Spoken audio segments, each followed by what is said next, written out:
ಸಭೆಗೆ ವಂದನೆಗಳು. ಶ್ರೀ ಗುರುಭ್ಯೋ ನಮಃ. ಹರಿ ಓಂ. ಆಪಾದ ಮೌಳಿ ಪರ್ಯಂತಂ ಗುರುಣಾಂ ಆಕೃತಿಂ ಸ್ಮರೇತ್ ತೇನ ವಿಘ್ನ ಪ್ರಣಶ್ಯಂತಿ ಸಿದ್ಧ್ಯಂತಿ ಚ ಮನೋರಥಾಃ.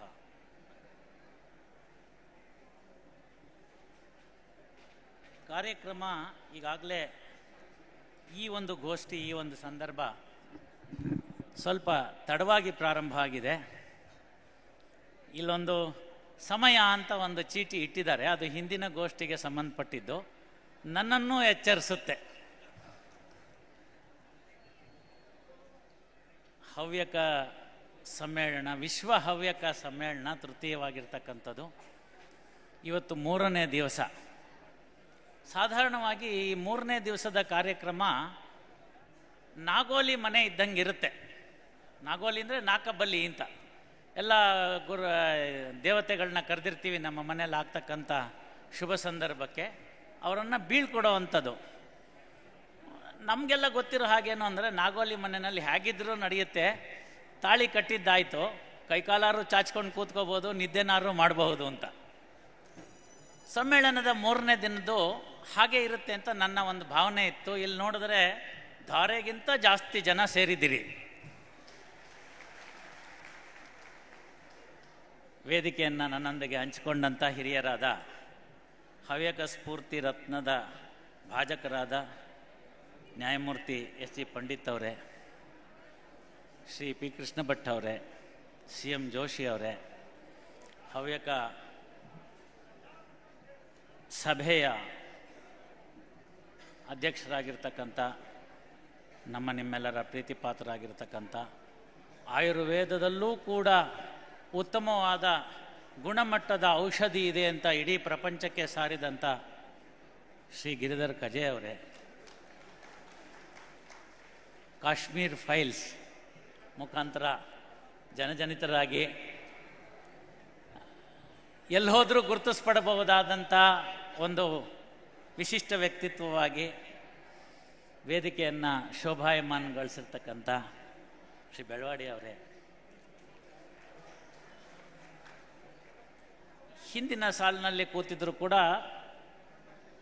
ಸ್ಫೂರ್ತಿ ರತ್ನಕ್ಕೆ ಯಾವುದೇ ಕಡಿಮೆ ಇಲ್ಲ. ಅವರವರವರ ಕ್ಷೇತ್ರಗಳಲ್ಲಿ ಸ್ಫೂರ್ತಿಯ ಚಿಲುಮೆಗಳಾಗಿ ಮುಂಭಾಗದಲ್ಲಿ ಕೂತಿರ್ತಕ್ಕಂಥ ಯುವಜನರಿಗೆ ಈ ಭಾಗ ನಿಮ್ಮದಿಗೂ ಇದೆ ಮುಂದಿನ ಸಮ್ಮೇಳನಗಳಲ್ಲಿ ಅಂತ ಆಶೆಯನ್ನು ತೋರಿಸಿರ್ತಕ್ಕಂಥ ಎಲ್ಲ ಹವ್ಯಕ ರತ್ನ ಶಿರೋಮಣಿಗಳೇ. ವೇದಿಕೆ ಮುಂಭಾಗದಲ್ಲಿ ಹಿರಿಯರಿದ್ದೀರಿ. ನಿಮ್ಮ ಮನೆತನದ ಕುಡಿಗಳು ಇಲ್ಲಿ ಹಲವಾರು ರೀತಿಯಲ್ಲಿ ಪಾಲ್ಗೊಂಡು ಸಂಭ್ರಮಿಸಿದ್ದಂಥ ನೋಡಿದಂಥ ಹಿರಿಯರಿದ್ದೀರಿ. ಅಂಬೆಗಾಲಿಡ್ತಿದ್ದಾಗ ನಾನು ಈ ಕ್ಷೇತ್ರಕ್ಕೆ ಬಂದು ನನ್ನ ಕೈ ಹಿಡಿದು ಸ್ಫೂರ್ತಿಯನ್ನು ಕೊಟ್ಟಂಥ ಕುಕ್ಕಜೆ ರಾಮಕೃಷ್ಣ ಭಟ್ರಿದ್ದಾರೆ, ಪುತ್ತೂರಾಯರಿದ್ದಾರೆ. ಅವರ ಹಲವಾರು ಸಂವಾದ ಕಾರ್ಯಕ್ರಮಗಳಲ್ಲಿ ನಾನು ಕೂಡ ಸ್ಫೂರ್ತಿಯನ್ನು ಹೊಂದಿದ್ದೇನೆ. ಸ್ನೇಹಿತರಾಗಿರ್ತಕ್ಕಂಥವರು ನನ್ನ ಮುಂದೆ ಶಿರಸಿಯಲ್ಲಿ ನ್ಯಾಯವಾದಿಗಳಾಗಿ ಹಲವು ಪ್ರಕರಣಗಳಲ್ಲಿ ಪಾಲ್ಗೊಂಡು ಈಗ ನನ್ನ ಜೊತೆ ಕರ್ತವ್ಯ ನಿರ್ವಹಿಸ್ತಿರ್ತಕ್ಕಂಥ AR ಹೆಗಡೆ ಅವರಿದ್ದಾರೆ. ಭಾಳಷ್ಟು ಹಿರಿಜೀವಿಗಳನ್ನ ಕಾಣ್ತಾ ಇದ್ದೀನಿ. ಕೆಲವರ ಪರಿಚಯ ಉಂಟು. ಒಬ್ಬೊಬ್ಬರ ಹೆಸರು ತೆಗೆದುಕೊಳ್ತಾ ಹೋಯ್ತು ಅಂತಂದರೆ ಅದಕ್ಕೆ ಸಮಯ ಹಿಡಿದೋಗ್ಬಿಡುತ್ತೆ.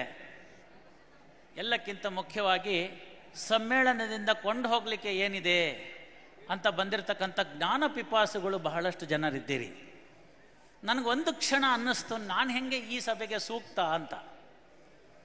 ಅದನ್ನು ಕೇಳಿಬಿಟ್ಟೆ ನಾನು, ಯಾರು ನಾನು ಕರೀಲಿಕ್ಕೆ ಬಂದಿದ್ದವರು ಅವ್ರನ್ನ. ಅಲ್ಲ, ನಾನು ಯಾಕೆ ಅಂತ. ಮೊದಲನೇದಾಗಿ ನಾನು ಹವ್ಯಕ ಅಲ್ಲ, ಹಾಗಾಗಿ ನಾನು ಯಾಕೆ ಅಂತ. ಅದಕ್ಕಂದ್ರೆ ಇಲ್ಲ, ದಿಕ್ಸೂಚಿ ಭಾಷಣ ಅಂತ ಇಟ್ಟಿದ್ದೀವಿ ಅಂತ. ನಂಗೆ ಅಲ್ಲಿ ಸ್ವಲ್ಪ ಅಳಕಾಯಿತು.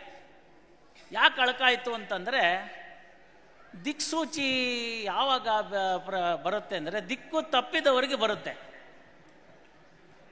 ವಿಶ್ವವಾಣಿ ಪತ್ರಿಕೆ ಅವ್ರು ಹೇಳ್ತಾರೆ ದಿಕ್ಸೂಚಿ ಅಂದ್ರೇನು ಅಂತ. ಯಾರು ದಿಕ್ಕು ತಪ್ಪಿದರೆ ಅವ್ರಿಗೆ ವಾಪಸ್ ಬರಲಿಕ್ಕೆ ಅಂತ. ಸಾಧಾರಣವಾಗಿ ನಾವಿಕರಿಗೆ ಅದು ಆ ವಿಶಾಲವಾದ ಸಮುದ್ರದಲ್ಲಿ ಹೋಗುವಾಗ ಈ ಕಂಪಾಸ್ ಕಂಡುಹಿಡಿಯೋದಕ್ಕೆ ಮುಂಚಿತವಾಗಿ ಇದ್ದಂಥದ್ದು ರಾತ್ರಿ ತನಕ ಕಾಯಬೇಕಾಗಿತ್ತು ಅವರು. ಯಾಕೆ ರಾತ್ರಿ ತನಕ ಕಾಯಬೇಕಾಗಿತ್ತು ಅಂತಂದರೆ, ಸೂರ್ಯ ಅಸ್ತಂಗತನಾದ ನಂತರ ಉತ್ತರ ದಿಕ್ಕಿಗೆ ಕಾಣ್ತಿದ್ದಂಥ ಧ್ರುವ ತಾರೆ ಅದನ್ನು ಇಟ್ಕೊಂಡು ದಿಕ್ಕನ್ನು ಅಳಿತಿದ್ದಂಥದ್ದು. ಆ ನಂತರ ನಮ್ಮ ಕಂಪಾಸ್ ಬಂತು. ಇವತ್ತಂತೂ ಎಲ್ಲರೂ ಮೊಬೈಲಲ್ಲೂ ಇದೆ, ಎಲ್ಲರೂ ವಾಸ್ತು ಎಕ್ಸ್ಪರ್ಟೇ. ಮನೆಗೆ ಹೋಗಿದ ತಕ್ಷಣ ಕಂಪಾಸ್ ಆನ್ ಮಾಡಿಕೊಂಡು ಅಡುಗೆ ಮನೆ ಆಗ್ನೇಯದಲ್ಲಿದೆಯಾ ಅಂತ ನೋಡುವಂಥದ್ದು. ಆ ಥರ ದಿಕ್ಸೂಚಿ ಅಂತ ಪದ ಹಾಕಿದಾಗ ನನಗೆ ಒಂದು ಕ್ಷಣ ಅಳಕು ಉಂಟಾಯಿತು. ಏನಪ್ಪ, ನಾನೇನು ದಿಕ್ಸೂಚಿ ಕೊಡಬಲ್ಲೆ ಅಂತ. ಯಾಕೆಂದರೆ ತಮ್ಮ ತಮ್ಮ ಕ್ಷೇತ್ರಗಳಲ್ಲಿ ಸಮುದಾಯದಲ್ಲಿ ನಾವೊಂದು ಸಣ್ಣ ವಿಚಾರಕ್ಕೋಸ್ಕರ ಕಜೆ ಅವ್ರನ್ನ ವಿಚಾರಿಸಿದಾಗ ಸುಮಾರು 3.5 ಲಕ್ಷ ಜನಸಂಖ್ಯೆ ಇರಬಹುದು ಹವ್ಯಕ ಸಮಾಜದಲ್ಲಿ ಅಂತ ತಿಳಿಸ್ಕೊಟ್ರು. 3.5 ಲಕ್ಷ ಇರ್ತಕ್ಕಂಥ ಒಂದು ವಿಶಿಷ್ಟವಾಗಿರ್ತಕ್ಕಂಥ ಬ್ರಾಹ್ಮಣರಲ್ಲಿ ಒಂದು ಪಂಗಡವಾಗಿರ್ತಕ್ಕಂಥ ಹವ್ಯಕರಲ್ಲಿ ದಿಕ್ಕು ತಪ್ಪಿದವರು ನನಗೆ ಯಾರೂ ಕಾಣಲೇ ಇಲ್ಲ. ಇದು ಅತಿಶಯೋಕ್ತಿಯಾದ ಮಾತಲ್ಲ. ಕೃಷಿ ಇರಬಹುದು, ಅದು ಚರ್ಚೆಗೆ ಬಂತು. ಕೃಷ್ಣ ಭಟ್ರು ಮತ್ತು ನಾನು ಅವರೆಲ್ಲ ಮಾತಾಡ್ತಿರುವಾಗ ಬ್ರಾಹ್ಮಣರಲ್ಲಿ ಕೃಷಿ ಪ್ರಧಾನವಾಗಿರ್ತಕ್ಕಂಥ ಒಂದು ಸಮುದಾಯ ಇದ್ದರೆ ಅದು ಹವ್ಯಕರದು ಅಂತ. ನನಗೆ ಕಾರವಾರಕ್ಕೆ ಹೋಗೋ ತನಕ, ಕಾರವಾರದಲ್ಲಿ ಡಿಸ್ಟಿಕ್ ಜಡ್ಜ್ ಆಗೋ ತನಕ ಹವ್ಯಕರ ಸಂಪರ್ಕ ಕಡಿಮೆ ಇದ್ದರು. ನನ್ನ ಕಾಲೇಜಿನ ಸಮಯದಲ್ಲಿ ಕೆಲವರು ಅವ್ರ ಮನೆಯಲ್ಲೆಲ್ಲ ಏನಿದ್ರು ಜೋನಿ ಬೆಲ್ಲ ಇಸ್ಕೊಳ್ಳೋಕ್ಕೆ ಅಷ್ಟಕ್ಕೆ ಮಾತ್ರ ಸೀಮಿತವಾಗಿತ್ತು. ಅದಾದ ನಂತರ ಏನಾಯಿತು, ಕಾರವಾರಕ್ಕೆ ಹೋದಾಗ ಸಂಪರ್ಕ ಜಾಸ್ತಿ ಆಯಿತು. ಶಿರಸಿ, ಸಿದ್ದಾಪುರ, ಆ ಕಡೆ ಬಂದರೆ ಯಲ್ಲಾಪುರ, ಇದನ್ನೆಲ್ಲ ನೋಡುವಂಥ ಸಂದರ್ಭದಲ್ಲಿ ಅವರ ವಿಶಿಷ್ಟ ಸಂಪ್ರದಾಯಗಳು ಇವನ್ನೆಲ್ಲ ನೋಡಿ ತಿಳ್ಕೊಳ್ಳುವಂಥ ಅವಕಾಶ ಆಯಿತು. ಸ್ವಲ್ಪ ಮಟ್ಟಿಗೆ ನನ್ನ ಪ್ರಕಾರದಲ್ಲಿ ಹವ್ಯಕರದ್ದು ಒಂದು ಗುಂಪಿದೆ, ಹವ್ಯಕರು ಒಂದು ವಿಶಿಷ್ಟ ರೀತಿಯಾದ ಆಚರಣೆಗಳಿದೆ ಅಂತ ಅನ್ನೋದನ್ನು ಚಲನಚಿತ್ರದ ಮುಖಾಂತರ ತಿಳಿಸ್ಕೊಟ್ರು. ರಮೇಶು ಮತ್ತು ಶಿವರಾಜ್ ಕುಮಾರ್ ಬರೋ ತನಕ, ಅಲ್ಲಿ ತನಕ ಹವ್ಯಕರು ಅನ್ನೋದು ನಮ್ಗೆ ಯಾರಿಗೂ ಅಷ್ಟು ಚೆನ್ನಾಗಿ ಪರಿಚಯ ಆಗಿರಲಿಲ್ಲ. ಅದರಲ್ಲೂ ಘಟ್ಟದ ಮೇಲಿನವರಲ್ಲಿ ಒಂದು, ಕೆಟ್ಟದ ಕೆಳಗಿನವರಲ್ಲಿ ಒಂದು ಅಂತ. ಕರಾವಳಿ ಹವ್ಯಕರಲ್ಲಿ ಕೆಲವು ವಿಶಿಷ್ಟ, ಮತ್ತು ಮೇಲ್ಗಡೆ ಶಿರಸಿ, ಸಿದ್ದಾಪುರ, ಯಲ್ಲಾಪುರದಲ್ಲಿ ಒಂದು ವಿಶಿಷ್ಟತೆ. ಇದೆಲ್ಲ ನೋಡಿದಾಗ ನನಗೆ ಗೊತ್ತಾಗಿತ್ತು, ಭಾಷೆ ಕನ್ನಡವೇ ಆದರೂ ಹವ್ಯಕರ ಕನ್ನಡ ವಿಶಿಷ್ಟ. ಊಟ, ತಿಂಡಿ, ನೋಟ, ಆಟ ಪ್ರತಿಯೊಂದರಲ್ಲೂ ಕೂಡ ವಿಶಿಷ್ಟತೆಯನ್ನು ಕಾಣ್ತಕ್ಕಂಥವ್ರು. ಒಟ್ಟಾರೆ ಹೇಳಬೇಕಾದ್ದೇನು ಅಂತಂದರೆ, ಅವರವರ ಕ್ಷೇತ್ರದಲ್ಲಿ ಸಂಪೂರ್ಣ ತೊಡಗಿಸಿಕೊಂಡು ಅದನ್ನು ಒಂದು ಛಲ ಅಂತ ಇಟ್ಕೊಂಡು ಮಾಡಿದಂಥ ಒಂದು ಸಮುದಾಯದಲ್ಲಿ ಬಂದಂಥವರೆಲ್ಲ ಹವ್ಯಕರು. ಮುಂದೆ ಗುರಿ ಇರಬೇಕು, ಹಿಂದೆ ಗುರು ಇರಬೇಕು ಅಂತ. ಗುರಿ ಇದ್ದಾಗ ಗುರುವಿನ ಸಹಾಯ ಅನುಕೂಲಕ್ಕೆ ಬರುತ್ತೆ. ನಾವು ಭಾಳ ನೋಡಿರ್ತೀವಿ, ಯಾವುದೇ ಒಂದು ವಿಚಾರ ಇರ್ಬೋದು, ಆರಂಭ ಶೂರತ್ವ ಅಂತ ಕರಿತೀವಿ. ಆ ಆರಂಭ ಶೂರತ್ವ ಭಾಳಷ್ಟು ಕಡೆ ಇದೆ. ಆ ಆರಂಭ ಶೂರತ್ವವನ್ನು ಅನುಷ್ಠಾನಕ್ಕೆ ತಂದು ಅದನ್ನು ಕನಸನ್ನು ನನಸಾಗಿ ಮಾಡ್ಕೊಳ್ತಕ್ಕಂಥದ್ದು, ಸಾಕಾರ ಮಾಡ್ಕೊಳ್ಬೇಕಾದ್ರೆ ನನ್ನ ಅಭಿಪ್ರಾಯದಲ್ಲಿ ಸಂಪೂರ್ಣ ಅನುಷ್ಠಾನಕ್ಕೆ ತೊಡಗಿಸ್ಕೊಳ್ತಕ್ಕಂಥ ಮನಃಶಕ್ತಿ ಬೇಕಾಗತ್ತೆ. ಇಂಗ್ಲೀಷ್ನಲ್ಲಿ ಹೇಳೋದಾದರೆ ಎಲ್ಲರೂ ಪ್ರಾರಂಭ ಮಾಡುವಾಗ ಫ್ಯಾಷನ್ನಾಗಿ ಮಾಡ್ತೀವಿ, FASHION ಅಂತ. ಫ್ಯಾಷನ್ ಆಗ್ಬಿಟ್ಟಿರೋದು ಭಾಳಷ್ಟು ಜನಕ್ಕೆ ಎಲ್ಲ ಕಡೆ ಇದೆ. ಆದರೆ PASSION ಪ್ಯಾಷನ್ ಅಂತ ಮಾಡ್ತಕ್ಕಂಥ ಒಂದು ಸಮುದಾಯ ಇದ್ದರೆ ಅದು ಹವ್ಯಕರು ಅಂತ ನನಗನ್ನಿಸ್ತು. ಏನಾದರೂ ಸರಿಯೇ ಮೊದಲು ಮಾನವನಾಗುವಂತಕ್ಕಂಥದ್ದು ಕವಿವಾಣಿ. ಮಾನವರಾಗಿದ್ದಷ್ಟೇ ಸಾಕ ಅಂತಂತಂದರೆ ಎಲ್ಲ ಪ್ರಾಣಿಗಳಿದ್ದ ಹಾಗೇನೆ ಆಹಾರ, ನಿದ್ರಾ, ಭಯ, ಮೈತು, ನಂಚ ಎಲ್ಲ ಕೇಳಿರ್ತೀರಿ ಸಂಸ್ಕೃತನ ಸುಭಾಷಿತದಲ್ಲಿ. ಹಾಗಾದ್ಮೇಲೆ ಮನುಷ್ಯನಿಗೆ ಯಾಕೆ ಬೇರೆ ಆಗುತ್ತೆ ಅನ್ನೋದೊಂದು ಬರುತ್ತೆ ಪ್ರಶ್ನೆ. ಇವೆಲ್ಲ ಪ್ರಾಣಿ ವರ್ಗಕ್ಕೆ ಸೇರಿದಂಥದ್ದಾದಮೇಲೆ ನಾವು ಮನುಷ್ಯನಾಗಿ ಏನಾಗಿರಬೇಕು ಅಂತ, ಮನುಷ್ಯನಾಗಿರಬೇಕು ಅಂತಂದರೆ ಆ 4ನ್ನ ಹೊರತುಪಡಿಸ್ಬಿಟ್ರೆ ಇನ್ನೇನು ನಮಗೆ ಸಿಗ್ಲಿಕ್ಕಿದೆ ಅಂತಂದರೆ 2 ಸಿಗ್ಲಿಕ್ಕಿದೆ. ಒಂದು ಸಂವಹನಕ್ಕಿರ್ತಕ್ಕಂಥ ಉತ್ತಮವಾಗಿರ್ತಕ್ಕಂಥ ಭಾಷೆ, 2ನೇದು ನಗು, 3ನೇದು ಬುದ್ಧಿವಂತಿಕೆ ಅಂತ. ಆ ಬುದ್ಧಿವಂತಿಕೆನಲ್ಲಿ ಈಗ ಒಂದು ಕ್ರೂರ ಮೃಗ ಒಂದು ಸಾಧು ಮೃಗವನ್ನು ಬೇಟೆ ಆಡ್ತಕ್ಕಂಥದ್ದು, ನಾವು ಅದನ್ನು ನೈಸರ್ಗಿಕ ಅಂತ ಒಪ್ಕೊಂಡ್ಬಿಡ್ತೀವಿ, ಅದರಲ್ಲಿ ಮಾನವೀಯತೆ ಕಾಣೋದಿಲ್ಲ. ಆದರೆ ಮಾನವೀಯತೆಯನ್ನು ನಾವು ಸೇರಿಸ್ಕೊಂಡಾಗ, ಮಾನವನಾಗಬೇಕಾಗಿ ಬಂದಾಗ ಆ ಬೇಟೆ ಆಡೋ ರೀತಿನ ಬದಲಾವಣೆ ಮಾಡ್ಕೊಂಡಿರ್ತೀವಿ. ಪ್ರಪಂಚ ಬೆಳೆದಿರೋದೇ ಡಾರ್ವಿನ ಎವಲ್ಯೂಷನ್ ಥಿಯರಿ ಮೇಲೆ ಅಂತ ವೈಜ್ಞಾನಿಕರು ನಂಬ್ತಾರೆ. ಈಗ ನಾವು ಎಷ್ಟೆಲ್ಲ ಬೆಳವಣಿಗೆ ಪಟ್ಕೊಂಡ್ರೂ ಕೂಡ ಮಾನವರಾಗದೇ ಇದ್ದರೆ ಏನು ಉಳಿತೀವಿ ಅಂತಿರುತ್ತೆ. ಆ ಮಾನವೀಯತೆಯನ್ನು ಬೆಳೆಸ್ಕೊಳ್ಳೋದ್ರಲ್ಲಿ ನಮ್ಮೆಲ್ಲರ ಪಾತ್ರ ಮುಖ್ಯವಾಗುತ್ತೆ. ಹಾಗೆ ನನಗೆ ಅಮಾನವೀಯವಾಗಿ ಕಂಡಂಥ ಹವ್ಯಕರ ಸಂಖ್ಯೆ ಕಾಣಿಸ್ತಿಲ್ಲ. ಅಲ್ಲೊಂದೋ ಇಲ್ಲೊಂದೋ exceptions to prove the rule ಅಂತ ಇರ್ಬೋದೇ ಹೊರತು ಬಹಳಷ್ಟು ಜನ ಮಾನವೀಯತೆಯಾಗಿದ್ದೀರಿ. ನಮ್ಮ ಸರ್ವಜ್ಞನ ವಚನದಲ್ಲಿ ಹೇಳೋದಾಯಿತು ಅಂದರೆ, ಅನ್ನವನ್ನು ಇಕ್ಕುವುದು ನನ್ನಿಯನ್ನು ನುಡಿಯುವುದು ತನ್ನಂತೆ ಇತರರ ಬಗೆದೊಡೆ ಕೈಲಾಸ ಭಿನ್ನಾಣವಕ್ಕೂ ಸರ್ವಜ್ಞ ಅಂತ ಹೇಳಿ. ಏನು ಹಂಗಂದ್ರೆ ಅಂತಂದರೆ, ಅನ್ನ ಇಡೋದು ಗೊತ್ತಾಯಿತು, ನನ್ನಿನ್ನು ನುಡಿಯೋದು ಅಂತಂದರೆ ಏನು ಅಂತಂದರೆ, ತುಂಬ ಜನಕ್ಕೆ ಇವತ್ತಿನ ನನ್ನ ವಯೋಮಾನದಿಂದ ಕೆಳಗಿರ್ತಕ್ಕಂಥವ್ರನ್ನ ಕೇಳಿದ್ರೆ ಗೊತ್ತಿಲ್ಲ ಅಂತ ಹೇಳ್ತಾರೆ. ಸತ್ಯವನ್ನು ನುಡಿಯೋದು ಅಂತ ಇದೆ. ಆ ನನ್ನಿ ಅನ್ನೋ ಪದಕ್ಕೆ ಸರ್ವಜ್ಞ ಸತ್ಯ ಅಂತ ಹೇಳ್ತಾನೆ. ಆ ಸತ್ಯವನ್ನು ನುಡಿಯುವಂಥ ವಿಚಾರ ಆಗಬೇಕು. ಮೂರನೇದು ಬಹಳ ಮುಖ್ಯ, ತನ್ನಂತೆ ಇತರರ ಬಗೆದೊಡೆ ಕೈಲಾಸ ಭಿನ್ನಾಣವಕ್ಕೂ ಸರ್ವಜ್ಞ ಅಂತ. ಆ ಭಾಗವನ್ನು ನೋಡಿದಾಗ ಹಿಂದಿನ ಗೋಷ್ಠಿಗಳಲ್ಲಿ ಕೇಳಿ ಬರ್ತಿತ್ತು, ನಾವು ಹೊರಗೆ ಕೂತಿದ್ರು ಸಹ. ಅಲ್ಲಿ ಹೇಳಿದ್ರು ಈ ವಿಚಾರಗಳನ್ನ. ಯಾವ ವಿಚಾರವನ್ನು ಹೇಳಿದ್ರು ಅಂತಂದರೆ, ಕಂಪ್ಯಾಷನ್ ಅನ್ನೋ ಒಂದು ಪದವನ್ನು ಯೂಸ್ ಮಾಡಿದ್ರು. ಹಾಗೆ ಹೇಳ್ತಾ ಹೋಗುವಾಗ ಸರ್ವೇ ಜನಾಃ ಸುಖಿನೋ ಭವಂತು ಸಮಸ್ತ ಸನ್ಮಂಗಳಾನಿ ಭವಂತು ಅಂತ ಭಾಳ ಹೇಳ್ತಾ ಇರ್ತೀವಿ ನಾವು. ಪ್ರತಿ ದಿವಸ ಯಾರು 3 ಸತಿ ಸಂಧ್ಯಾವನ್ನೇ ಮಾಡ್ತಾರೆ, ಅದ್ರಲ್ಲಿ ಬರ್ತಕ್ಕಂಥ ಕೊನೆಯದೇನೆ ಇದು. ಆವಾಗ ನಮೋ ಬ್ರಹ್ಮಣ್ಯ ದೇವಾಯ ಗೋಬ್ರಾಹ್ಮಣ ಹಿತಾಯ ಚ ಇದನ್ನು ಹೇಳ್ತೀವಿ ನಾವು. ಹೇಳೋದು ಸಹಜ, ಅಷ್ಟು ಹೇಳಿಬಿಟ್ಟು ನಾವು ನಿಲ್ಲಿಸೋದಿಲ್ಲ. ಸರ್ವೇ ಜನಾಃ ಸುಖಿನೋ ಭವಂತು ಸಮಸ್ತ ಸನ್ಮಂಗಳಾನಿ ಭವಂತು ಅಂತ. ಯಾತಕ್ಕೆ ಅದನ್ನು ನಾವು ಹೇಳ್ತೀವಿ? ನನಗೆ ಹೇಳ್ಬಿಟ್ರೆ ಸಾಕಲ್ಲ ಅಂತಂದರೆ, ಮೊನ್ನೆ ದಿವಸದ ಒಂದು ಅಪಘಾತವನ್ನು ನೆನಪಿಸ್ಕೊಳ್ಳಿ. ನಾನು ಭಾಳ ದಿವಸ ಹೇಳ್ತಾ ಇರ್ತಿದ್ದೆ ಈ ಒಂದು ಉದಾಹರಣೆನ. ಈಗ ಯಾರೋ ಪೊಲೀಸ್ ಆಫೀಸರು ಆ ಉದಾಹರಣೆನ ಮೊನ್ನೆ ಆದಂಥ ಆಕ್ಸಿಡೆಂಟಿಗೆ ನಾನು ಕೊಟ್ಟಂಥ ಮಾತಿಗೆ ಸೇರಿಸಿ ಒಂದು ರೀಲ್ಸ್ ಮಾಡಿರೋದನ್ನು ಯಾರೋ ಹಾಕಿದ್ದಾರೆ ನನಗೇನೆ. ಮೊದಲು ಬೆಂಗಳೂರು ಮಂಗಳೂರು ಹೈವೇಗೋ ಅಥವಾ ಬೆಂಗಳೂರು ಪೂನಾ ಹೈವೇಗೋ ಹೋದರೆ ಮೀಡಿಯನ್ ಇರಲಿಲ್ಲ, ರಸ್ತೆ ಅಷ್ಟೇ ಇತ್ತು. ಒಂದು ವೆಹಿಕಲ್ ಹೋಗ್ತಿತ್ತು, ಒಂದು ವೆಹಿಕಲ್ ಬರ್ತಿತ್ತು. ಸಂಯಮ ಕಾಪಾಡಿಕೊಂಡಿದ್ವಿ. ಬಹಳ ದೊಡ್ಡ ಒಂದು ಯಾವುದಾದ್ರೂ ವಾಹನ ಬಂದರೆ ಚಿಕ್ಕ ವಾಹನದವರು ತಾನಾಗೆ ಪಕ್ಕಕ್ಕೆ ಸರ್ಕೊಳ್ತಕ್ಕಂಥ ಪದ್ಧತಿ ಇತ್ತು. ಹಾಗೆ ಒಂದು ಅಪ್ನಲ್ಲಿ ಬರ್ತಕ್ಕಂಥ ಏರು ದಾರಿನಲ್ಲಿ ಬರ್ತಕ್ಕಂಥ ವಾಹನ ಬರ್ತಿದ್ರೆ ಇಳಿತಿರ್ತಕ್ಕಂಥ ವಾಹನ ನಿಲ್ಲಿಸಿ ಆ ಏರು ದಾರಿನಲ್ಲಿ ಬರ್ತಕ್ಕಂಥ ವಾಹನಕ್ಕೆ ಜಾಗ ಕೊಡೋದೆಲ್ಲ ಇತ್ತು.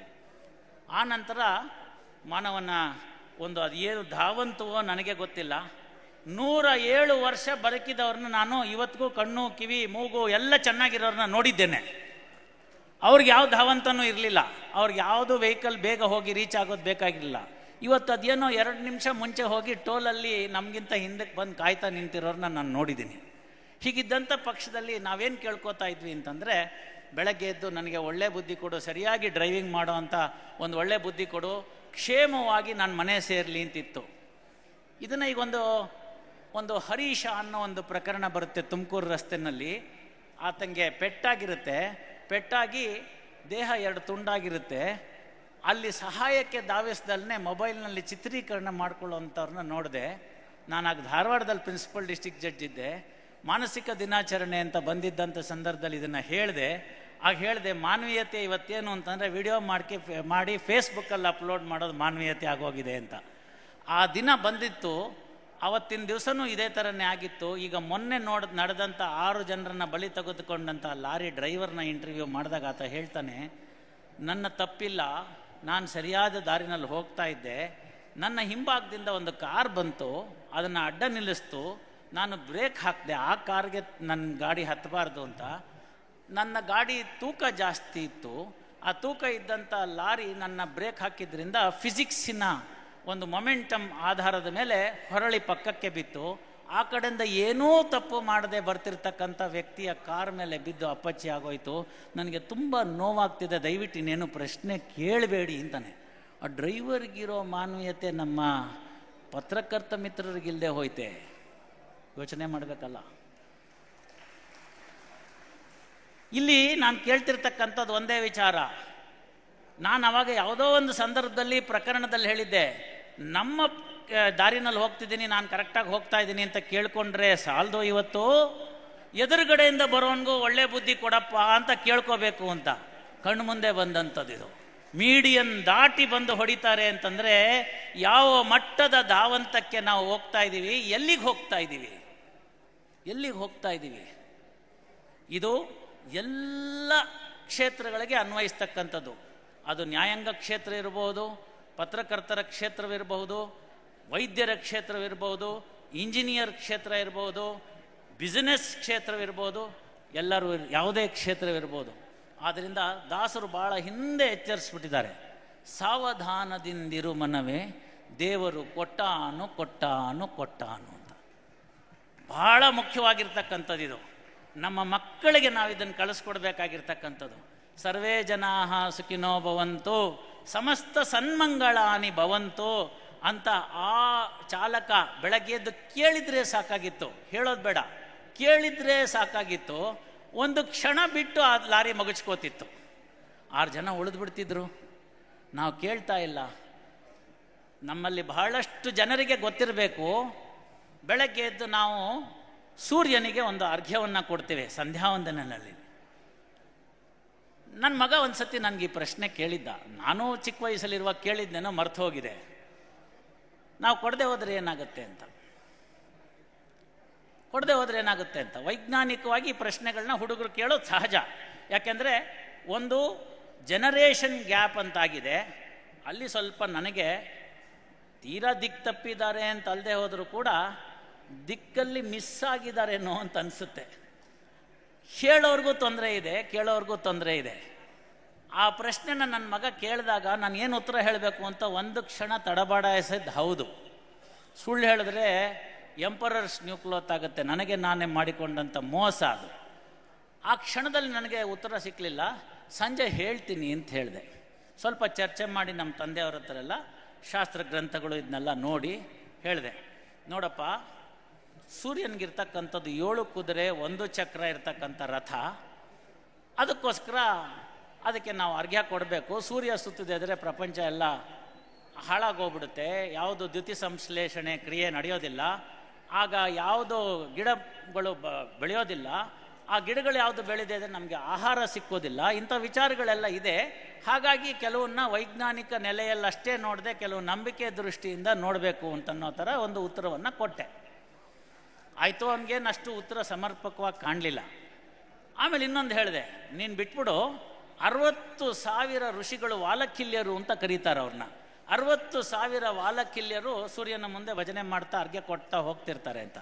ಈ ಉತ್ತರ ಹೇಳಿದ್ಮೇಲಂತೂ ಅವನು ಭಾಳ ಒಂಥರ ಸ್ಯಾಟಿಸ್ಫೈಡ್ ಆಗ್ಬಿಟ್ಟ. ಅವನಿಗೆ ಉತ್ತರ ಸಿಕ್ತು ಅಂತ. 60,000 ಕೊಡ್ತಾರಲ್ಲ, ನಾನು ಕೊಟ್ಟರೆಷ್ಟು ಬಿಟ್ಟರೆಷ್ಟು ಅಂತ. ನೋಡಿ, ಬೆಳೆಯೋ ಮನಸ್ಸಿನಲ್ಲಿ ಎಂತೆಂತಹ ಅನುಮಾನಗಳು ಬರುತ್ತೆ ಅನ್ನಕ್ಕೆ. ನಿಜ, ಆ ಕ್ಷಣ ನನಗೂ ಆಯಿತು, ಅಯ್ಯೋ ಇದೇನು ಅವ್ನು ಹಾಕಿರೋ ಬಾಲಿಗೆ ನಾನು ಬೋಲ್ಡ್ ಆಗ್ಬಿಟ್ನಾ ಅಂತ ಅನ್ನಿಸ್ಬಿಡ್ತು. ಆಗ ನೆನಪಿಗೆ ಬಂದಿದ್ದೆ ಈ ಒಂದು ಸಣ್ಣ ಉದಾಹರಣೆ. ಅಕ್ಬರನಿಗೆ ತನ್ನ ಪ್ರಜೆಗಳ ಮೇಲೆ ಅತ್ಯುನ್ನತವಾಗಿರ್ತಕ್ಕಂಥ ಪ್ರಾಮಾಣಿಕತೆ ಬಗ್ಗೆ ನಂಬಿಕೆ ಇತ್ತು. ನಾನು ಹೇಳ್ತಾ ಇದ್ದೀನಿ, ನಂಬಿಕೆ ಇತ್ತು. ಆದರೆ ಅದನ್ನು ಅಲ್ಲ ಅಂತ ಹೇಳುವಂಥ ಧೈರ್ಯ ಯಾರಿಗೂ ಇರಲಿಲ್ಲ. ಆಗ ಇದು ಹೌದು ಅಂತ ಅಕ್ಬರ ಅಂದ. ಬೀರ್ಬಲ ತನಗೆ ಚೇಷ್ಟೆ ಮಾಡೋ ಬುದ್ಧಿಯಿಂದ, ಹೆಂಗೆ ಹೇಳ್ತೀರಿ, ಎಷ್ಟೋ ಜನ ಇಲ್ದಲ್ನೇನು ಇರ್ಬೋದು, ಅಪ್ರಾಮಾಣಿಕರು ಇರ್ಬೋದು. ಸ್ವಲ್ಪ ಅಕ್ಬರನ ಕೋಪ ಬಂತು, ಇದಕ್ಕೊಂದು ಪರೀಕ್ಷೆ ಇಡೋಣ ಅಂತ ಹೇಳಿ ಪರೀಕ್ಷೆ ಇಟ್ಟು. ಏನು ಪರೀಕ್ಷೆ? ನಾಳೆ ಈಗೊಂದು 3-4 ದಿವಸದಲ್ಲಿ ನನ್ನ ಮಗ ಯುವರಾಜ ಪಟ್ಟಾಭಿಷೇಕ ಇದೆ, ಅದರ ಸಂಬಂಧವಾಗಿ ಒಂದು ದೊಡ್ಡ ಪೀಪಾಯಿ ತರಿಸ್ಬಿಡೋಣ, ಅಲ್ಲಿ ಇಡಿಸ್ಬಿಟ್ಟು ಒಂದು ಅಟ್ಟಣಿಗೆ ಕಟ್ಟಿಸ್ಬೇಡ. ಈ ಕಡೆಯಿಂದ ಎಲ್ಲರೂ ಅವ್ರ ಮನೆಯಿಂದ ಒಂದೊಂದು ಲೋಟ ಹಾಲು ತಂದು ಹಾಕಬೇಕು, ಆ ಕಡೆಯಿಂದ ಇಳಿದು ಹೋಗಬೇಕು. ನಾವು ನಂತರದಲ್ಲಿ ಅದಕ್ಕೆ ದ್ರಾಕ್ಷಿ ಗೇರ್ಪಪ್ಪು ಎಲ್ಲ ಹಾಕಿ ಒಳ್ಳೆ ಪಾಯಸ ಮಾಡಿಸಿ ಇಡೀ ಜನದವ್ರಿಗೆಲ್ಲ, ರಾಜ್ಯದವ್ರಿಗೆಲ್ಲ ಹಂಚೋದು, ಪ್ರತಿಯೊಬ್ಬರು ಇದರಲ್ಲಿ ಪಾಲ್ಗೊಳ್ಬೇಕು ಅಂತ ಹೇಳಿ ಡಂಗುರ ಸಾರಿಸಿ ಅಂತ ಹೇಳಿದ್ರು. ಆಯಿತು, ಎಲ್ರಿಗೂ ಒಪ್ಪಿಗೆ ಆಯಿತು. ಒಪ್ಪಿಗೆ ಆದಮೇಲಿಂದ ಅದರಂತೆ ಎಲ್ಲ ಒಪ್ಕೊಂಡ್ರು, ಎಲ್ಲ ಸಿದ್ಧವಾಯಿತು. ದೊಡ್ಡ ಅಟ್ಟಣಿಗೆ ಆ ಎತ್ತರದ ಪೀಪಾಯಿ ಎಲ್ಲರನ್ನು ಪಾಲ್ಗೊಳ್ಬೇಕು ಅಂತ ರಾಣಿವಾಸದ ಹತ್ರನೇ ಇಟ್ಟರು. ಯಾಕೆಂದರೆ ಬೇಗಂಗಳೆಲ್ಲ ಮೇಲಿಂದನೇ ಹಾಕಲಿ ಅನ್ನೋ ಉದ್ದೇಶದಿಂದ ಎಲ್ಲ ಆಯಿತು. ಮೊದಲು ರಾಜ ಹಾಕಿದ್ರು, ಆನಂತರ ಬೇಗಂಗಳೆಲ್ಲ ಹಾಕಿದ್ರು, ನಂತರ ಮಂತ್ರಿಗಳು, ಹಾಗೆ ಎಲ್ಲರನ್ನೂ ಹತ್ತಿದ್ರು. ಕೊನೆ ತನಕ ಎಲ್ಲರೂ ಹತ್ತಿದ್ರು, ಆ ಕಡೆಯಿಂದ ಇಳ್ಕೊಂಡು ಹೊಟ್ಟೋದ್ರು. ಪ್ರಾರಂಭ ಆಗುವಾಗ ಸಂಜೆ 6 ಗಂಟೆ ಮೇಲೆ ಅಮಾವಾಸ್ಯೆ ದಿವಸ ಇಟ್ಟಿದ್ರು. ಯಾರು ಅಂತ ಐಡೆಂಟಿಟಿ ಗೊತ್ತಾಗಬಾರ್ದಲ್ಲ, ಎಲೆಕ್ಷನಲ್ಲಿ ವೋಟ್ ಹಾಕ್ತೀವಲ್ಲ ಹಾಗೆ. ಸರಿ ಆಯಿತು, ಅದೆಲ್ಲ ಗೊತ್ತಾಯಿತು, ಎಲ್ಲ ಮಾಡಿದ್ರು, ಎಲ್ಲರೂ ಹಾಕೋದ್ರು. ಮಾರನೇ ದಿನ ಎಲ್ಲ ಅವರೆಲ್ಲ ಬಂದರು, ಬಾಣಸಿಗರು. ಬಂದಾದ್ಮೇಲಿಂದ ಪಾಯಸ ಮಾಡಬೇಕು, ಹಾಲಿನ ಪೀಪಾಯಿ ತೆಗೀರು ಅಂತಾರೆ. ಬರೇ ನೀರು. ಇದೇನಿದು ಬರೇ ನೀರಿದೆಯಲ್ಲ ಅಂತ ಹೇಳ್ಬಿಟ್ಟು ಅಂತ ಭಾಳ ಯೋಚನೆ ಆಯಿತು. ಏನು ಕರೆಸಿದಿರಿ, ಏನು ಡಂಗುರ ಹೊಡಿಸಿದಿರಿ ನೋಡಿ ಒಂದು ಸರ್ತಿ ಅಂತ. ಇಲ್ಲ ಹಾಲು ಅಂತ ಸ್ಪಷ್ಟವಾಗಿತ್ತು. ಎಲ್ಲ ಆಯಿತು, ಇದರಲ್ಲೇನೋ ಮೋಸ ಆಗಿದೆ ಅಂತ ಅಕ್ಬರನಿಗೆ ಅರ್ಥ ಆಯಿತು. ಅರ್ಥ ಆದಮೇಲೆ ಬೀರ್ಬಲ್ನ ಕರೆಸ್ರಿ ಅಂದರು. ಅವನಿಲ್ಲ, ಎಲ್ಲೋ ತಪ್ಪಿಸ್ಕೊಂಡ್ಬಿಟ್ಟಿದ್ದಾನೆ. ಮನೆಗೆ ಕಳಿಸಿ ಹುಡುಕಿಸಿ ಕರೆದ್ರು. ಆಗ ಬೀರ್ಬಲ ಬರ್ತಾನೆ. ಬಂದಮೇಲೆ ಹೇಳ್ತಾನೆ, ಎಲ್ಲರ ಮುಂದೆ ನಿಮಗೆ ಅವಮಾನ ಆಗಬೇಕು, ಇಲ್ಲ ಪ್ರೈವೇಟಲ್ಲೋ ಅಂತ. ರಾಜ ನೋಡ್ದ, ಪ್ರೈವೇಟೇ ವಾಸಿ ಅಂದ್ಬಿಟ್ಟು ನಡೀರಿ ಅಂತಂದ. ಏನಯ್ಯ ಇದರಲ್ಲಿ, ಯಾಕೆ ಏನಾಯಿತು, ಎಲ್ಲಿ ತಪ್ಪಿದ್ದೀವಿ ಅಂತ. ಆಗ ಬೀರ್ಬಲ್ ಹೇಳ್ತಾನೆ, ಮೊಟ್ಟ ಮೊದಲನೇದಾಗಿ ನಿಮ್ಮ ಯುವರಾಜನ ಪಟ್ಟಾಭಿಷೇಕ, ಪ್ರಜೆ ಯಾಕೆ ಹಾಲು ಕೊಡಬೇಕು, ಸೊ ಇನ್ಹರೆಂಟ್ಲಿ ಮಿಸ್ಟೇಕು. ಎರಡನೇದು, ನಿಮ್ಮ ಇದನ್ನು ಪೂರ್ತಿ ಇನ್ನೊಂದು ಸತಿ ಓದಿ 1 ಲೋಟ ಹಾಲು ಹಾಕಬೇಕು, ದ್ರಾಕ್ಷಿ ಗೇರ್ಪಪ್ಪು ಸಕ್ಕರೆ ಎಲ್ಲ ನಾವು ಹಾಕ್ತೀವಿ ಅಂತಿದೆ. ಶುರು ಮಾಡಿದ್ದು ಯಾರು? ನಾನು. ನೀವೇನು ಹಾಕಿದ್ರಿ? ರಾಜನಿಗೆ ಕೇಳ್ತಾನೆ ಬೀರ್ಬಲ್ಲು, ನೀವೇನು ಹಾಕಿದ್ರಿ ಅಂತ. ಅವನು ಗೊತ್ತಿಲ್ಲದಲ್ಲೇ ಆ ಕಡೆ ಈ ಕಡೆ ಬೇಗಂ ಕಡೆಗೆ ನೋಡಿಬಿಟ್ಟು ಕೊನೆಗೆ ತಲೆ ತಗ್ಗಿಸ್ತಾನೆ. ಗೊತ್ತಾಗುತ್ತೆ ಅವನು ಶುರು ಮಾಡಿದ್ದೆ ನೀರಿನಿಂದ ಅಂತ. ಬೇಗಂಗಳು ಏನು ಹಾಕಿದ್ರು ಅಂತ ಕೇಳ್ತಾನೆ. ಜಾಪಾನನ್ನೇ ನೀರು ಹಾಕಿದ್ಮೇಲೆ ನಾವಿನ್ನೇನು ಅಂತ ನಾವು ನೀರೇ ಹಾಕಿದ್ದೀವಿ ಅಂತ. ಮುಂದೆ ಮಂತ್ರಿವರ್ಯರು ಪ್ರತಿಯೊಬ್ಬರು ಎಲ್ಲರನ್ನು ಕೇಳ್ತಾರೆ. ಎಲ್ಲರ ಮನಸ್ಸಿನಲ್ಲಿ ಅವತ್ತು ಉಳಿದಿದ್ದು ಒಂದೇ, ಇಡೀ ಊರಿನವರು ಹಾಲನ್ನು ಹಾಕ್ತಾ ಇದ್ದಾರೆ, ನಾನೊಬ್ಬ ನೀರು ಹಾಕಿದ್ರೆ ಹೇಗೆ ಗೊತ್ತಾಗುತ್ತೆ ಅಂತ. ಈ ಒಂದು ಉದಾಹರಣೆಯನ್ನು ನನ್ನ ಮಗನಿಗೆ ಕೊಟ್ಟ ಮೇಲೆ ಸಂಧ್ಯಾ ವಂದನೆ, ಅರ್ಘ್ಯ, ತೀರಾ ಆಪತ್ಕಾಲೀನ ಸಂದರ್ಭ ಬಿಟ್ಟರೆ ಬಿಡೋ ಅಷ್ಟಿಲ್ಲ ಅನ್ನೋದು ಆ ಮನವರಿಕೆ ಆಯಿತು. ಹಾಗೆ ಪ್ರಪಂಚದಲ್ಲಿ ಇತರ ಜನರು ಏನಾದ್ರು ಮಾಡಲಿ, ನಾನು ನನ್ನ ಲೈನಲ್ಲಿ ಕರೆಕ್ಟಾಗಿ ಹೋಗ್ತೀನಿ, ನಾನೊಬ್ಬ ಸಂಯಮ ಕಾಪಾಡ್ಕೋತೀನಿ ಅಂತಂದರೆ ಹೆಡ್ ಆನ್ ಕೊಲ್ಯೂಷನ್ ಆಗಲ್ಲ. ಕೊನೆ ಪಕ್ಷ ಅವನು ತಪ್ಪೇ ಬರ್ತಾ ಇದ್ದಾನೆ. ತಪ್ಪು ಬಂದಾಗ ನೀವು ಸಂಯಮ ಕಳ್ಕೋಬೇಡಿ. ಕನ್ನಡಿನೇ ಕಲ್ಲಿಗೆ ತಾಕಿದರು, ಕಲ್ಲೇ ಕನ್ನಡಿಗೆ ತಾಕಿದರು, ಒಡೆಯುವುದು ಕನ್ನಡಿಯೇ. ಆದ್ದರಿಂದ ನಮ್ಮತನವನ್ನು ಉಳಿಸ್ಕೊಳ್ಳೋಣ, ಆ ಪ್ರತಿಜ್ಞೆಯನ್ನು ನಾವು ಮಾಡೋಣ. ಸಮ್ಮೇಳನಗಳಲ್ಲಿ ನಮಗೆ ದೊರಕಬೇಕಾಗಿರ್ತಕ್ಕಂಥ ವಿಚಾರ ಅಷ್ಟೇ, ನಾನೊಬ್ಬ ಸರಿಯಾಗ್ತೀನಿ. ಪ್ರತಿಯೊಬ್ಬರು ಅವ್ರವ್ರು ಸರಿಯಾಗ್ಬಿಟ್ಟಿದ್ರೆ ಅವತ್ತಿನ ದಿವಸ ಪೀಪಾಯಿನಲ್ಲಿ ಹಾಲು ಉಕ್ಕಿ ಹರಿಬೇಕಾಗಿತ್ತಲ್ವಾ. ಹಾಗಾಗಿ ಸಣ್ಣತನದ FASHIONಗೆ ಹೋಗದಲ್ಲೇ PASSION ಪ್ಯಾಷನ್ನಿಂದ ದೇವರನ್ನು ಬೇಡ್ಕೊಳ್ಳೋಣ. ಆ ಭಗವಂತ ನಂಬಿದವ್ರನ್ನ ಎಂದಿಗೂ ಕೈ ಬಿಟ್ಟಿಲ್ಲ. ನೀವು ಹಿಂದಿನ 2 ಗೋಷ್ಠಿಗಳಲ್ಲಿ ನೋಡಿದ್ದೀರಿ, ಅವರ ಯಶೋಗಾಥೆಗಳನ್ನು ಕೇಳಿದ್ದೀರಿ, ಎಷ್ಟು ಸಂದರ್ಭಗಳು ಉಂಟಾಯಿತು ಅಂತ ಕೇಳಿದ್ರಿ. ಪ್ರಪಂಚದಾದ್ಯಂತ ಎಷ್ಟು ತೊಂದರೆಗಳನ್ನು ಒಳಪಟ್ಟರು ಅಂತ ನೋಡಿದ್ವಿ.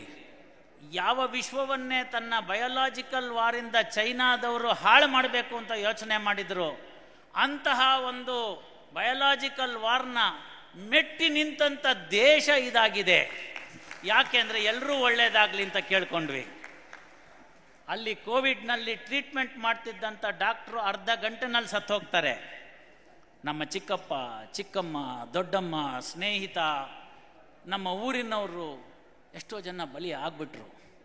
ನನಗೆ ಆ ಪ್ರಶ್ನೆ ಸಂದರ್ಭದಲ್ಲಿ ಕೇಳಿದ್ರು, ಅಲ್ಲ ರೀ, ತಿರುಪತಿ ತಿಮ್ಮಪ್ಪನಿಗೆ ಕ್ಲೋಸ್ ಮಾಡಿಬಿಟ್ರು, ನಿಮ್ಮ ದೇವರು ಒಂದು ಕೋವಿಡ್ನ ತಡ್ಕೊಳ್ಳಿಲ್ಲ, ಇನ್ನು ನಿಮ್ಮನ್ನು ತಡ್ಕತಾನ ಅಂತ. ನಾನು ಹೇಳಿದೆ, ಕ್ಲೋಸ್ ಮಾಡಿದ್ರಿಂದ ಇಷ್ಟೇ ಜನ ಸತ್ತಿದ್ದು, ಕ್ಲೋಸ್ ಮಾಡದೇ ಇದ್ದರೆ ಜಾಸ್ತಿ ಜನ ಸಾಯ್ತಿದ್ರು ಅಂತ. ಹೇಗೋ ಇರಲಿ, ಭಗವಂತ ಯಾವಾಗಲೂ ಕೂಡ ಕಲಿಯುಗದಲ್ಲಿ ಸಾಕ್ಷಾತ್ ಅವತಾರವನ್ನು ತಾಳಲಾರ. ಹಾಗಾಗಿ ನಮಗೆ ಕೋವಿಡ್ಡಿನ ವಾರಿಯರ್ಸ್ ಮುಖಾಂತರ, ವೈದ್ಯಕೀಯ ಮಹಾನುಭಾವರುಗಳ ಮುಖಾಂತರ, ಗಿರಿಧರ್ ಕಜೆ ಅವರ ಮುಖಾಂತರ ಎಲ್ಲರನ್ನು ಪುನಃ ನಮಗೆ ಪುನರ್ಜೀವನ ಕೊಟ್ಟಿದ್ದಾನೆ. ಇಲ್ಲಿರ್ತಕ್ಕಂಥವರೆಲ್ಲ ಅದೃಷ್ಟವಂತರು. ಈ ಕಾರ್ಯಕ್ರಮವನ್ನು ವರ್ಚುವಲ್ ನೋಡ್ತಿರ್ತಕ್ಕಂಥವರೆಲ್ಲ ಕೂಡ ಅದೃಷ್ಟವಂತರು. ಯಾಕೆಂದರೆ ನಮಗೆ ಸೆಕೆಂಡ್ ಲೈಫ್ ಬಂದಿದೆ. ಹಿಂದಿನ ಲೈಫ್ನಲ್ಲಿ ಮಾಡಿದಂಥ ತಪ್ಪುಗಳನ್ನ, ಅಂದರೆ ಪ್ರೀ ಕೋವಿಡ್ ಮಾಡಿದಂಥ ತಪ್ಪುಗಳನ್ನು ಪೋಸ್ಟ್ ಕೋವಿಡಲ್ಲಿ ಮಾಡಬೇಡಿ. ಕೋವಿಡ್ಡೋ ಇನ್ಯಾವುದೋ ವಿಡ್ಡೋ ಇನ್ನೊಂದು ಸತಿ ಬರಲ್ಲ ಅಂತ ಗ್ಯಾರಂಟಿ ಏನು? ಅಂತಕನ ದೂತರಿಗೆ ಕಿಂಚಿತ್ತೂ ದಯವಿಲ್ಲ ಅಂತ ದಾಸರು ಎಚ್ಚರಿಸ್ತಾ ಇರ್ತಾರೆ. ತಾಸು ಬಾರಿಸುತ್ತಿದೆ ಕೇಳಿದೆಯಾ ಅಂತ ಹೇಳ್ತಾರೆ. ಆದದ್ದಾಯ್ತು, ಇನ್ನಾದರೂ ಒಳ್ಳೆ ಹಾದಿ ಹಿಡಿಯೋ ಪ್ರಾಣಿ ಅಂತ ದಾಸರು ಎಚ್ಚರಿಸ್ತಾರೆ. ಯಾರೂ ಸಂಗಡ ಬಾಹೋರಿಲ್ಲ ಅಂತ ಕನಕದಾಸರು ಅವತ್ತಿನ ICU ಚಿತ್ರವನ್ನು ನಮ್ಮ ಮುಂದೆ ಕೊಟ್ಟರು. ಹೇಗೆ ಕೊಟ್ಟರು ಅವರು ಅವತ್ತಿನ ICU ಚಿತ್ರ ಅಂತ ಹೇಳಿದ್ರೆ, ಸುತ್ತಲೂ ಕುಳಿತಿದ್ದ ಮಿತ್ರ ಬಾಂಧವರೆಲ್ಲ ಹೊತ್ತು ಹೋಯಿತು ಹೊರಗೆ ಹಾಕೆನುವರು, ಹಿತ್ತಲ ಕಸಕ್ಕಿಂತ ಕಡೆಯಾಯಿತಿ ದೇಹ ಹೊತ್ತುಕೊಂಡೊಯ್ದು ಅಗ್ನಿಯಲ್ಲಿ ಬಿಸಿಡುವರು, ಯಾರೂ ಸಂಗಡ ಬಾಹೋರಿಲ್ಲ. ಇದೆಲ್ಲ ನಮಗೆ ದಿಕ್ಸೂಚಿ ಆಗಬೇಕಲ್ವಾ? ದಿಕ್ಕು ತಪ್ಪಿದ್ದೀವಿ ಅಂತ ನಾನು ಯಾರನ್ನೂ ಹೇಳ್ತಿಲ್ಲ.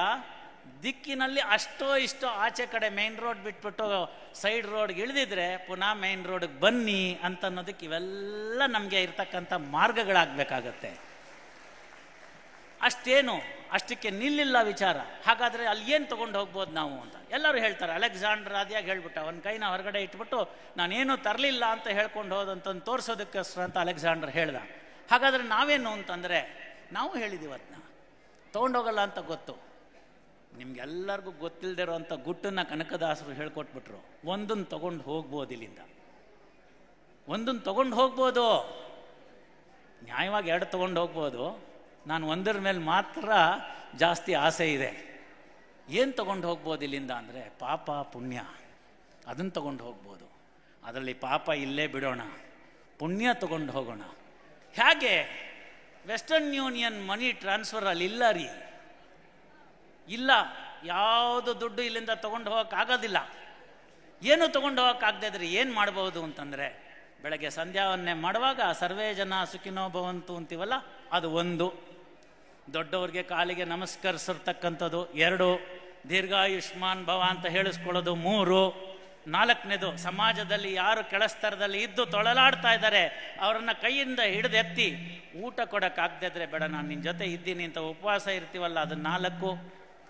ತಂದೆ ತಾಯಿಯನ್ನು ವೃದ್ಧಾಶ್ರಮಕ್ಕೆ ಬಿಡದೆ, ನಾಳೆ ಬೆಳಗ್ಗೆ ಕರ್ನಾಟಕದಲ್ಲಿರ್ತಕ್ಕಂಥ ಎಲ್ಲ ವೃದ್ಧಾಶ್ರಮಗಳು ಬಂದಾಯಿತು ಅಂತಂದರೆ ಅದಕ್ಕಿಂತ ಇನ್ಯಾವುದು ವೆಸ್ಟರ್ನ್ ಯೂನಿಯನ್ ಮನಿ ಟ್ರಾನ್ಸ್ಫರೇ ಇಲ್ಲ. ತೀರಾ ಕೈಲಾಗದೇ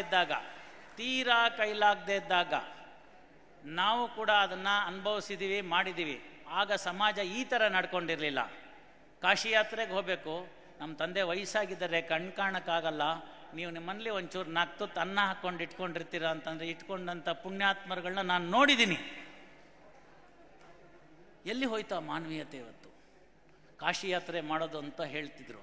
ಕಾಶಿ ಯಾತ್ರೆ ಮುಗಿಸ್ಕೊಂಡು ಬಂದಮೇಲೆ, ಬದ್ರಿ ಯಾತ್ರೆ ಮುಗಿಸ್ಕೊಂಡು ಬಂದಮೇಲೆ ಅವ್ರ ಕಾಲಿಗೆ ನಮಸ್ಕಾರ ಮಾಡ್ತಿದ್ರು. ಸ್ನೇಹಿತರೆ, ಈಗಿನ ಥರ ಯಾವ ಬ್ಯಾಂಕ್ ಲಾಕರು ಇರಲಿಲ್ಲ. ಅಷ್ಟೋ ಇಷ್ಟೋ ತಾನೇ ಕೊಟ್ಟಿದ್ದಂಥ ವರೋಪಚಾರದಲ್ಲಿ ಬಂದಿರತಕ್ಕಂಥ ಬೆಳ್ಳಿ ಬಂಗಾರ, ದೇವ್ರ ಮನೆ, ಸಾಲಿಗ್ರಾಮ, ವಿಗ್ರಹಗಳು ತಲೆತಲಾಂತರದಿಂದ ಬಂದಿರತಕ್ಕಂಥದ್ದು, ಇಂಥದನ್ನು ಪಕ್ಕದ ಮನೇಲಿ ಇಟ್ಟು ಹೋಗಿರ್ತಿದ್ರು. ನಾ ತಮಾಷೆಗೆ ಹೇಳ್ತಿರ್ತಿದ್ದೆ, ನಮ್ಮಲ್ಲಿ ಒಂದು ಬೇಲ್ಮೆಂಟ್ ಅಂತ ಬರುತ್ತೆ ಯಾವುದರಲ್ಲಿ, ಕಾನೂನಿನ ವಿಚಾರದಲ್ಲಿ. ಅದನ್ನು ಬೇಲ್ಮೆಂಟ್ ಅಂತಂದರೆ ಇಸ್ಕೊಂಡು ವಾಪಸ್ಸು ಭದ್ರತೆಯಿಂದ ಕೊಡ್ತಕ್ಕಂಥದ್ದು ಅಂತ. ಕಾಶಿ ಯಾತ್ರೆ ಬದರಿ ಯಾತ್ರೆ ಮಾಡಿ ವಾಪಸ್ ಬಂದಾಗ ಅದನ್ನು ಅದೇ ರೀತಿಯಲ್ಲಿ ಸ್ವಚ್ಛವಾಗಿ ಮರಳಿಸಿ ಕೊಡೋದಿತ್ತಲ್ಲ, ಅದು ಇನ್ನೊಂದು ಪುಣ್ಯ ಅಲ್ಲಿ ಬರ್ತಕ್ಕಂಥದ್ದು. ಇವತ್ತು ನಾವು ಯಾವ ಮಟ್ಟಕ್ಕೆ ಬಂದಿದ್ದೀವಿ ಅಂತ ಹೇಳಿದ್ರೆ, ಪಕ್ಕದ ಮನೇಲಿ ಬೀಗ ಹಾಕಿದ್ದಾರೆ, ನಮಗೆ ಗೊತ್ತಾಗಿದೆ ಅವ್ರ ಮನೇಲಿ ಬರ್ಗ್ಲರ್ಸ್ ಅಲಾರಂ ಇಟ್ಟಿದ್ದಾರೆ, ಹೊಡ್ಕೊಂಡಿದೆ, ನಾವು ಅವ್ರಿಗೆ ತಿಳಿಸೋ ಪ್ರಯತ್ನ ಮಾಡ್ತಿಲ್ಲ. ಸಿಮೆಂಟಿನ ಗೋಡೆ ಅಲ್ಲ ಅದು, ಇಟ್ಟಿಗೆಯ ಗೋಡೆ ಅಲ್ಲ ಅದು, ನಾವಾಗೇ ನಿರ್ಮಿಸಿಕೊಂಡಂಥ ವರ್ಚುವಲ್ ಗೋಡೆ. ಇರೋದು 3.5 ಲಕ್ಷ ಜನ, 2.5 ಲಕ್ಷ ಜನ. ಇಡೀ ಭಾರತದಾದ್ಯಂತ ನಾವು 3.5% ಇರ್ತಕ್ಕಂಥವ್ರು. ಯಾಕೆ ಸಿಮೆಂಟು ಮತ್ತು ಇಟ್ಟಿಗೆ ಗೋಡೆಗಳನ್ನ ಕಟ್ಕೋತೀರಿ? ಆ ಕಟ್ಟಡಗಳನ್ನ ಒಡೆದು ಹಾಕಿ ಅದೇ ಸಿಮೆಂಟು ಇಟ್ಟಿಗೆಗಳಿಂದ ನಿಮ್ಮ ಮನೆಯಿಂದ ಅವರ ಮನೆಗೆ ಒಂದು ಬ್ರಿಡ್ಜನ್ನು ಕಟ್ಟಿ, ಆಗ ಅದು ಯಾರು ಬಂದು ನಮ್ಮನ್ನು ತಡಿತಾರೋ ನೋಡೋಣ.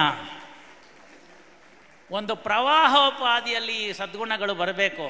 ಕನಕದಾಸರು ಅದನ್ನು ಹೇಳ್ತಾರೆ ಗುಟ್ಟನ್ನು ಹೇಳುವಾಗ ಏನು ಹೇಳ್ತಾರೆ ಅಂತಂದರೆ, ಹರಣ ಹಿಂಗುವ ಮುನ್ನ ಹರಿಯ ಸ್ಮರಣೆ ಮಾಡಿ ಪರಗತಿಗೆ ಸಾಧನವ ಮಾಡಿಕೊಳ್ಳೋ ಕರುಣಾನಿಧಿ ಕಾಗಿ ನೆಲೆಯಾದಿ ಕೇಶವ.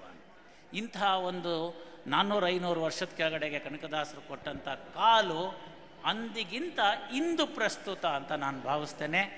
ಇಂತಹ ಸಂದರ್ಭಗಳಲ್ಲಿ ನಮ್ಮ ಮಕ್ಕಳಿಗೆ, ಅಕ್ಕಪಕ್ಕದವರಿಗೆ ಎಲ್ಲರನ್ನೂ ನನ್ನವರು ಅಂತ ಒಪ್ಪಿಕೊಳ್ಳಬೇಕಾಗಿರ್ತಕ್ಕಂಥದ್ದಕ್ಕೆ ಸುಮ್ಮನೆ ವಸುದೈವ ಕುಟುಂಬಕಂ ಅಂತ ಅಂದ್ಬಿಟ್ಟು ಘೋಷವಾಕ್ಯಗಳಿಗೆ ನಿರ್ಮಿಸಿದಲ್ಲೇ ಇಂತಹ ಸಮಾರಂಭಗಳಲ್ಲಿ ಸಣ್ಣ ಪುಟ್ಟ ತಕರಾರುಗಳು ಬಂದಿರಬಹುದು.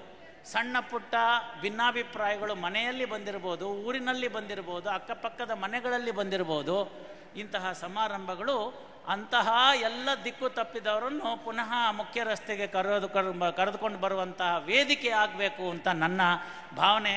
ಆ ಆಶೋತ್ತರವನ್ನು ತಾವೆಲ್ಲರೂ ಕೂಡ ಈಡೇರಿಸ್ಕೊಡ್ತೀರಿ. ನಾನು 4ನೇ ಹವ್ಯಕ ಸಮ್ಮೇಳನಕ್ಕೆ ಬಂದು ಮಾತಾಡೋಂತಾದರೆ ಇದರಲ್ಲಿರ್ತಕ್ಕಂಥ ಅಂತಹ ಭಿನ್ನಾಭಿಪ್ರಾಯದಲ್ಲಿ ಕೇವಲ 5% ಕಡಿಮೆ ಆಗಿದ್ದರೆ ಇವತ್ತಿನ ನನ್ನ ಸಮಯ ನಿಮ್ಮಲ್ಲಿಟ್ಟಿದ್ದಕ್ಕೆ ಸಾರ್ಥಕ ಅಂತ ಭಾವಿಸ್ತೇನೆ. ಇನ್ನು ನ್ಯಾಯಾಂಗ ಕ್ಷೇತ್ರಕ್ಕೆ ಬರುವಾಗ ಈ ಥರ ವಿಚಾರಗಳನ್ನೆಲ್ಲನೂ ನಾವು ತಿಳ್ಕೊಂಡ್ವಿ. ಹಲವಾರು ಸಾಧಕರನ್ನ ನೀವು ನೋಡಿದ್ರಿ, ಹಲವಾರು ಸಾಧಕರ ಬಗ್ಗೆ ನೀವು ಕೇಳಿದ್ರಿ. ನನಗೆ ತಿಳಿದ ಮಟ್ಟಿಗೆ ಕೆಲವು ಸಾಧಕರನ್ನ ಇಲ್ಲಿ ನಾನು ನೆನೆಸ್ಕೊಳ್ದೇ ಇದ್ದರೆ ತಪ್ಪಾಗುತ್ತೆ. ಯಾಕೆ ಅಂತಂದರೆ ಅವರು ಹವ್ಯಕರಾಗಿದ್ದರು ಅಂತ. ಜಸ್ಟಿಸ್ NDV ಭಟ್ ಇರ್ಬೋದು, GN ಸಭಾಹಿತರು ಇರ್ಬೋದು, ಅವರ ಮಕ್ಕಳಾಗಿರ್ತಕ್ಕಂಥ VG ಸಭಾಹಿತ್ ಇರ್ಬೋದು, ಆ ನಂತರದಲ್ಲಿ ಗೋವಿಂದ ಭಟ್ ಮತ್ತು ಶಿವಶಂಕರ್ ಭಟ್ರು ಇರ್ಬೋದು. ಇವರೆಲ್ಲರೂ ಕೂಡ ನಮ್ಮ ಈಗಿನ ಪಂಡಿತರು ಕೂಡ, ಜೋಶಿ ಅವರು ಕೂಡ, ಹಾಗಾಗಿ ಮುಂದೆ ಕೂತಿರ್ತಕ್ಕಂಥ ಅನಂತರಾಮ್ ಹೆಗಡೆ ಅವರು, ಇವರೆಲ್ಲರೂ ಕೂಡ ಅದೇ ಸಮುದಾಯದಿಂದ ಬಂದವರು. ಸಮುದಾಯದ ಕೆಲಸ ಅಂತಂದರೆ ಯಾವತ್ತೂ ನಾವು ಹಿಂದೆ ಸರಿಯೋದಿಲ್ಲ ಅಂತ ಹೇಳ್ತಕ್ಕಂಥವ್ರು. ಹಾಗಿರ್ತಕ್ಕಂಥ ಸಂದರ್ಭದಲ್ಲಿ ಅವರನ್ನು ಕೂಡ ಈ ಸಂದರ್ಭದಲ್ಲಿ ನಾನು ನೆನೆಸ್ಕೊಳ್ಬೇಕಾದ ನನ್ನ ಕರ್ತವ್ಯ ಆಗುತ್ತೆ. ಗೋವಿಂದ ಭಟ್ರವರು ಲಾ ಸೆಕ್ರೆಟರಿಗಳಾಗಿದ್ದರು. ಅವರು ಆಗ ಹಾಕಿಕೊಟ್ಟಂಥ ಕೆಲವು ಫಾರ್ಮೆಟ್ಸ್ ಏನಿದೆ ಇವತ್ತಿಗೂ ಕೂಡ, ಇಂದಿನಿಗೂ ಕೂಡ ಲಾ ಸೆಕ್ರೆಟ್ರಿಯೇಟ್ನಲ್ಲಿ ಅದನ್ನು ಮಾಡಲ್ ಅಂತ ಇಟ್ಕೋತಾರೆ. ಎಲ್ಲಿ ಇದ್ದಂಥ ಗೋವಿಂದ ಭಟ್ರು ಎಲ್ಲಿಗೆ ತಲುಪಿದ್ರು ಅನ್ನೋದನ್ನು ನಾವು ನೋಡ್ತಾ ಇರ್ತೇವೆ. ಮುಂದೆ ದೇವರ ಕೆಲಸ, ಒಂದು ನಾಡು ನೋಡಿ ಕಟ್ಟುವ ಕೆಲಸ, ಇಂಥದ್ದೆಲ್ಲ ಬಂದಾಗ ಕೂಡ ಹವ್ಯಕರು ಹಿಂದೆ ಬಿದ್ದಿಲ್ಲ. ತಮ್ಮ ತಮ್ಮ ಕ್ಷೇತ್ರಗಳು ಅಂತ ಹೇಳಿದೆ. ಹಾಗೆ ಹೇಳಿದಂಥ ಸಂದರ್ಭದಲ್ಲಿ ರಾಮ ಜನ್ಮಭೂಮಿ ಪ್ರಕರಣ ನಡೆಸುವಾಗ ಆಗಿನ ಸರ್ಕಾರದಲ್ಲಿ ಇದ್ದಂಥ KN ಭಟ್ ಇರ್ಬೋದು, KM ನಟರಾಜ್ ಅವರು ಇರ್ಬೋದು, ಇವರೆಲ್ಲ ಕೂಡ ತಮ್ಮ ಸಹಯೋಗವನ್ನು ಕೊಟ್ಟಿದ್ದಾರೆ ಅಂತ ಈ ಸಂದರ್ಭದಲ್ಲಿ ನಾನು ಅತ್ಯಂತ ವಿನಯಪೂರ್ವಕವಾಗಿ ನೆನಪಿಸಿಕೊಳ್ಳಲು ಇಚ್ಛಿಸ್ತೇನೆ. ಆಯೋಜಕರು ನನಗೇನು ಸಮಯದ ಮಿತಿ ಹಾಕಿಲ್ಲ, ಆದರೆ ಸಂಯಮ, ಎಲ್ಲರ ಸಮಯ ಮುಖ್ಯ. ಈಗಾಗಲೇ ನಾವು ಸಾಕಷ್ಟು ಸಮಯವನ್ನು ಕಳೆದಿದ್ದೇವೆ. ನನ್ನ ಈ 4 ನುಡಿಗಳು ತಮಗೆ ಹೇಗೆ ಒಪ್ಪುತ್ತೋ ಗೊತ್ತಿಲ್ಲ. ಅದಕ್ಕೂ ಕೂಡ ನಮ್ಮ ಶಾಸ್ತ್ರದಲ್ಲೇ ಹೇಳಿಬಿಟ್ಟಿದ್ದಾರೆ, ಯದ್ರೋಚತೆ ತದ್ಗ್ರಾಹ್ಯಂ ಎನ್ನ ರೋಚತೆ ತತ್ಯಾಜ್ಯಂ ಸುಖೇನ ಭೋಕ್ತವ್ಯಂ ಅಂತ. ಅಂದರೆ ನಾನು ಹೇಳಿದ್ರಲ್ಲಿ ತಮ್ಮಗಳ ಮನಗಳಿಗೆ ಯಾವುದು ಒಪ್ಪಿಕೊಳ್ಳಲು ಮನಸ್ಸಿಗೆ ಇಚ್ಛೆಗೆ ಬಂತೋ ಅಂಥದ್ದನ್ನು ಒಪ್ಪಿಕೊಳ್ಳಿ, ಒಪ್ಪಿಕೊಂಡಿದ್ದನ್ನು ಅಪ್ಪಿಕೊಳ್ಳಿ. ಯಾವುದು ನಿಮ್ಮ ಮನಸ್ಸಿಗೆ ಇಚ್ಛೆಗೆ ಬರಲಿಲ್ವೋ ಅದನ್ನು ಸಂಪೂರ್ಣವಾಗಿ ತ್ಯಜಿಸತಕ್ಕಂಥ ಸ್ವಾತಂತ್ರ್ಯ ತಮಗೆ ಇದೆ ಅಂತ ಹೇಳಿ, ಯಾವುದನ್ನು ಒಪ್ಪಿಕೊಂಡಿದ್ದೀರೋ, ಯಾವುದನ್ನು ಅಪ್ಪಿಕೊಂಡಿದ್ದೀರೋ ಅದನ್ನು ಸುಖೇನ ಭೋಕ್ತವ್ಯಂ ಅಂತ ಅನುದಿನ ಅನುಕ್ಷಣ ಬರೆದಿಟ್ಕೊಂಡು ಮನೆಗಳಲ್ಲಿ ಪಾಲನೆ ಮಾಡ್ತೀರಾ ಅನ್ನೋ ಭರವಸೆಯೊಂದಿಗೆ, ನಾನು ಕೂಡ ಸಣ್ಣ ಪ್ರಮಾಣದ ಸ್ವಾರ್ಥಿ.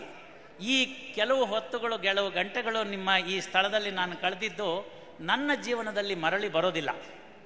ಅದನ್ನು ನಾನು ಪ್ರೀಮಿಯಂ ಅಂತ ಕಟ್ಟಿದ್ದೇನೆ. ಆ ಪ್ರೀಮಿಯಂ ಅಂತ ಕಟ್ಟಿದ ಮೇಲೆ ನನಗೆ ಡಿವಿಡೆಂಡ್ ಬರಬೇಕಲ್ವಾ?